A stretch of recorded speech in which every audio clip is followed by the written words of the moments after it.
నోట్లోంచి బలమైన ఖడ్గాల్లాగా, బలమైన బాణాల్లాగా అవి దూసుకొని వెళ్ళినట్లుగా నువ్వు రిలీజ్ చేస్తే, నా బిడ్డలారా, నువ్వు అక్కడే ఉంటావు. నువ్వు అక్కడే ఉంటావు, కానీ పరలోకం నీ ముందు అపియర్ అవుతుంది.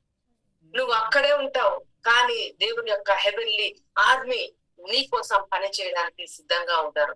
నువ్వు అదే ప్లేస్ లో ఉంటావు, కానీ నీ పరిస్థితులన్నిటినీ కూడా మార్చడానికి దేవుడు తన యొక్క దూతలను నీకు పంపిస్తాడు. ఇది సూపర్ న్యాచురల్ కాదా? ఇది నీ ప్రేయర్ తోటి అద్భుతాలు రిలీజ్ అవ్వడం కాదా? ఇది నీ ప్రేయర్ అనేది పరలోకాన్ని భూమి మీదకి తీసుకుని రావడం కాదా? అర్థమవుతుందా? అక్కడనే దేవుడు చెప్తాడు, ఒక లేడీ, ఆమె ఒక అన్యాయంగా ఉన్నటువంటి యజమాని గురించి, ఆమెకు రావాల్సినటువంటి ఆస్తి కోసం ఆయనని ప్రతిసారి వచ్చి ఆయనని విసిగిస్తుంది.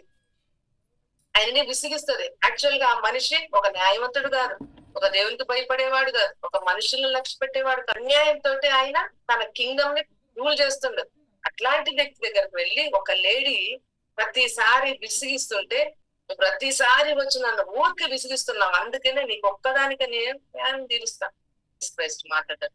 ఒక అన్యాయంగా ఉన్నటువంటి ఒక న్యాయవాది, అన్యాయంగా ఉన్నటువంటి ఒక అధిపతి ఆ స్త్రీ మాటి మాటికి వచ్చి నాకు న్యాయం చెయ్యి అన్నదాన్ని బట్టి, అన్యాయమైనటువంటి వాడు అయినప్పటికీ ఆమె కోసము న్యాయం చేస్తే, పరలోకమందునటువంటి నీ దేవుడైన యెహోవా ఆయన న్యాయవంతుడు, ఈజ్ ఎ పర్ఫెక్ట్ గాడ్.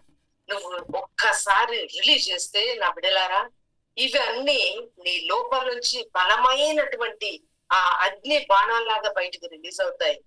బలమైనటువంటి మౌంటైన్స్ ని క్రియేట్ చేస్తాయి.